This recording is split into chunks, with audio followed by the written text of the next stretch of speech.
نحمد ونصلی علی رسول الکریم اما بعد فاعوذ باللہ من الشیطان الرجیم بسم اللہ الرحمن الرحیم۔ سامعین جی بکار، ہم نے اپنی پچھلی ویڈیو کے دوران آپ کے سامنے کچھ شیعہ علماء کی داستان رکھی تھی جنہوں نے مذہب حقہ اہل سنت والجماعت قبول کیا تھا۔ اب ہم آپ کے سامنے اس کے دوسرے حصے میں کچھ اور شیعہ علماء کی داستان بھی رکھی ہے جنہوں نے مذہب حقہ اہل سنت والجماعت قبول کیا۔ تو اس حوالے سے میں آپ کے سامنے حافظ ذاکر طالب حسین کی داستان آپ کے سامنے رکھتا ہوں۔ تو طالب حسین ایک بہت بڑے ذاکر تھے اپنے شیعہ مذہب کے، اور بہت ساری مجالس میں بہت ساری جگہ پر آپ کو مدعو کیا جاتا تھا، اور آپ غازی آباد میں بازار نزد چنگی میں رہائش پذیر تھے، اور آپ کی رہائش جو ہے وہ غازی آباد میں مین بازار کے ساتھ تھی۔ آپ کی داستان ہدایت کچھ اس طرح ہے کہ آپ کو اہل سنت کی طرف سے کسی کیس میں پولیس نے جیل میں ڈال دیا، اور آپ سرگودا کی جیل میں بند تھے، اور آپ کو کیس کی سماعت کے لیے سنٹر جیل کوٹ لکھپت منتقل کیا گیا۔ اس عرصے میں آپ کو اسیر رکھا گیا تھا۔ اسی دوران آپ نے شیعہ ذمہ دار قربان علی کو یہ کہا تھا کہ میرے گھر والے جو بچے اور بیوی ہیں ان کو آپ اپنی کسٹڈی میں رکھیں، ان کو آپ اپنی پناہ میں رکھیں۔ ہوا یوں کہ ذاکر طالب حسین صاحب تو جیل میں بند تھے، ان کو تو کانوں کان بھی خبر نہیں تھی کہ ان کی فیملی کے ساتھ شیعہ لوگ کیا کر رہے ہیں۔ تو اس حوالے سے میں آپ کو بتاتا چلوں کہ قربان علی اور جج ذوالفقار علی اور بھتیجے افتخار نے جناب طالب حسین کی بیوی اور بیٹیوں سے متع کے نام پر پناہ دینے کے عوض، یعنی کہ ان کو پناہ دینے کے بدلے میں معاوضے کی صورت میں ان کے ساتھ متع کرتے رہے۔ اور جب آپ کی فیملی آپ سے ملاقات کرنے آئی تو اس وقت طالب حسین صاحب کو یہ ساری داستان آپ کی بیوی آپ کے بچوں نے بتائی۔ جب آپ کے سامنے یہ ساری داستان رکھی گئی تو آپ کے پاؤں سے زمین نکل گئی، اور جب آپ نے سخاوت علی جو قربان علی کا بیٹا تھا اس کے سامنے یہ سارا کچھ رکھا کہ تمہارے بڑوں نے میری فیملی کے ساتھ یہ کیا کر دیا، تو اس نے جواب دیا کہ بھائی یہ تو ہم نے وہی کیا جس کے فضائل تم مجالس میں سنایا کرتے تھے، یعنی متع۔ تو یہ وہ وجہ تھی جو طالب حسین صاحب کو مذہب حقہ اہل سنت الجماعت کی طرف راغب کرنے میں مددگار ثابت ہوئی۔ تو آپ کی آنکھیں کھلیں، آپ کہتے ہیں کہ اس وقت میری آنکھیں کھلیں اور متع کی حقیقت میرے سامنے آئی، تو میں نے کہا کہ اگر عبادت متع کرنے کا نام ہے تو جس مذہب کا یہ عبادت ہے اور اس میں یہ جائز ہے تو میں اس مذہب پر اور آپ پر لعنت بھیجتا ہوں، اور میں آج سے پکا سنی مسلمان ہوں۔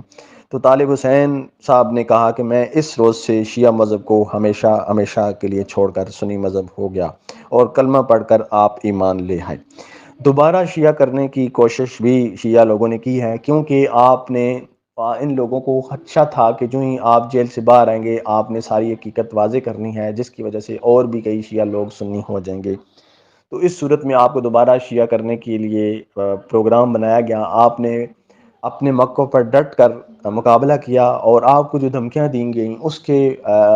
جواب میں بھی آپ نے کہا کہ میں اپنے مذہب سے ہرگز نہیں ہٹوں گا، اور آپ کو زہر دینے کی بھی کوشش کی۔ ایک دفعہ آپ کو زہر دینے کے لیے کہا گیا، ایک دفعہ آپ کو زہر دی گئی، لیکن آپ کو اللہ تعالیٰ نے بچا لیا، اور پھر دوبارہ آپ کو جیل کے اندر زہر دی گئی۔ یہ سارا کچھ اس وجہ سے ہو رہا تھا کہ آپ کو وہاں ہی شہید کر دیا جائے، تاکہ آپ دوبارہ باہر آ کر سنی مذہب کی وکالت کے طور پر سامنے آ کر شیعہ مذہب سے پردہ نہ اٹھائیں۔ یہ تھی طالب حسین صاحب کی داستان، جن کو اللہ تعالیٰ نے اہل سنت الجماعت قبول کرنے کی شہادت نصیب فرمائی۔ اب ہم آتے ہیں ایک بہت بڑے مناظر مولانا شیر علی صاحب کی داستان ہدایت کی طرف۔ ان کی داستان کچھ اس طرح ہے کہ بہت سے حیدرآباد سندھ کے جاگیردار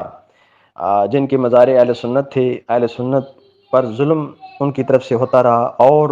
ان مزارین کو شیعہ کرنے کے لیے کہا جاتا رہا، لیکن پھر بھی وہ مزارین اہل سنت والجماعت کے مضبوط لوگ شیعہ ہونے کے لیے تیار نہیں تھے، لیکن ظلم برداشت کرتے رہے۔ چنانچہ یہ طے پایا کہ اہل سنت کو جو مزارین ہیں، یعنی کہ ان کی زمینوں پہ کام کرنے والے لوگ ہیں، ان سنیوں کو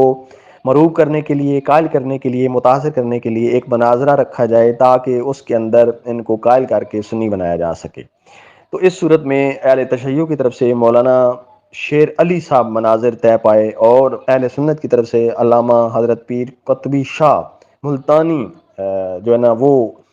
مناظر کے طور پہ سامنے لائے گئے۔ مناظرہ کا موضوع یہ تھا کہ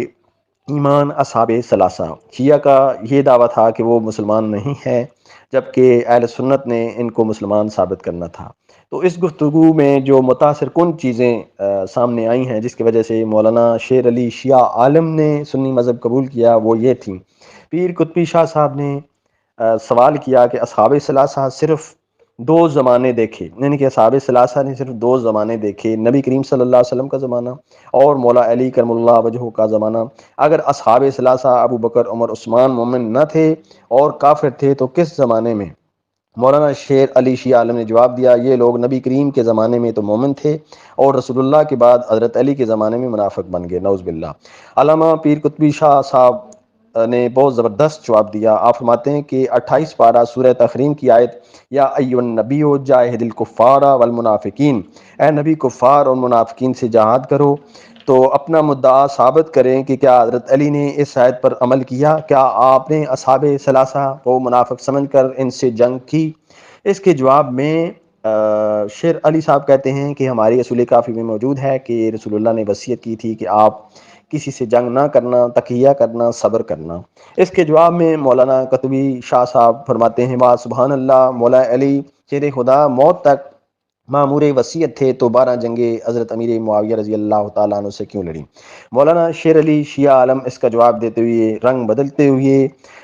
کہتے ہیں کہ مولا علی کے پاس جنگ کی طاقت انتہائی کم تھی، اس لیے جنگ نہیں کی۔ اس کے بعد مولانا قطبی شاہ صاحب نے کمال کا جواب دیا۔ آپ کہتے ہیں کہ حضرت علی کے پاس 30,24,000 آدمی تھے، جیسا کہ کلینی نے لکھا ہے۔ آصف برخیہ کے پاس 2 اسم اعظم تھے، تو تخت بلقیس 7,000 میل سفر کر کے آنکھ چھپکنے سے پہلے حضرت سلیمان علیہ السلام کے سامنے پیش کر دیا، اور حضرت علی کو تو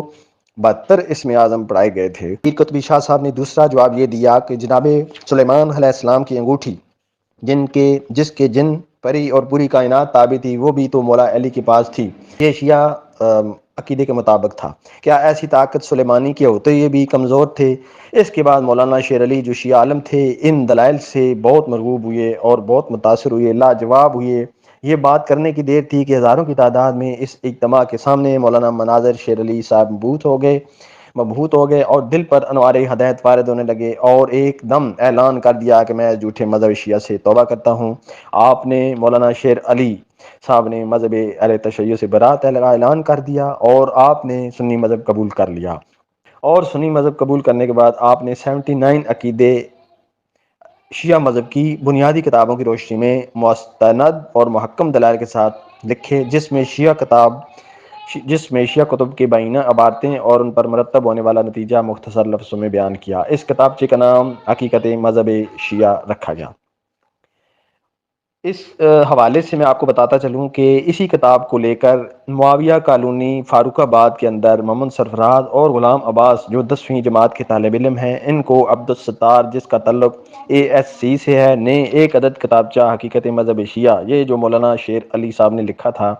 جب سرفراز نے کتاب دیکھی تو بہت غصہ ہوا، لیکن اس کو عبدالستار جو سنی تھے انہوں نے کہا کہ بھائی پڑھ لو، بعد میں غصہ کرنا۔ جب اس نے کتاب پڑھی تو وہ بہت پریشان ہوا اور کہنے لگا کہ اگر شیعوں کا یہ عقیدہ ہے تو یہ تو مسلمان نہیں ہے۔ پھر سرفراز وہی کتاب گھر لے کر آیا، اس کی ایک بہن جو پڑھنا لکھنا جانتی تھی اس کو پڑھائی، پھر دوسرے بھائی کو پڑھائی،